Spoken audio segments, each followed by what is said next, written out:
Good evening. It's Thursday, October 2nd. I'm Zach Dahlheimer. And I'm Leanna Scacchetti. Thanks for joining us. Grace Marketplace in Gainesville is a former prison that now serves the homeless. Leah Harding spent the day at Grace Marketplace and joins us now. Leah, how many people spent the night in the shelter? About 20 people spent the night indoor last night, Zach. But to sleep inside is a privilege, and shelter officials asked some of those who wish to move inside to volunteer and earn their stay. First, I'm kind of sad about it, that I'm homeless and this is where I had to be. Lee was here. For Lee Savage, it was a relationship with her outdoor home she was ready to give up. But now I've moved on past that. Now I'm in the dorm. Yesterday, it had been a month since Lee Savage spent the night inside. She volunteers at Grace Marketplace to keep her spot in the newly opened dorms. Savage has served time behind bars, and last night was also the first night sleeping in a former prison again. It was a flashback type thing.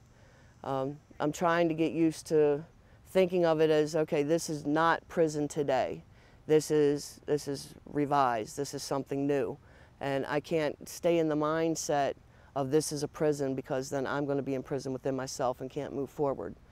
Across the compound at Grace Marketplace is a pavilion where residents used to sleep. Because of funding, the shelter can only afford to staff the pavilion or the dorms.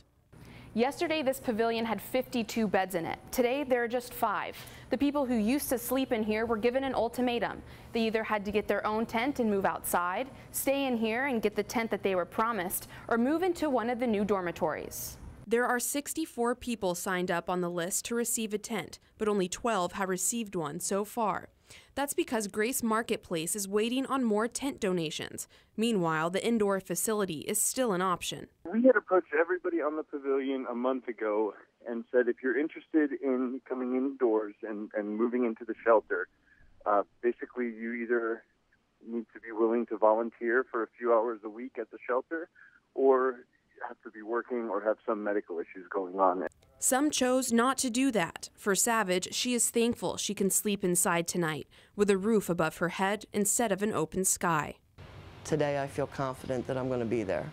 It's just one foot in front of the other. It's just a step in the right direction. The pavilion is expected to officially close tomorrow for overnight sleeping.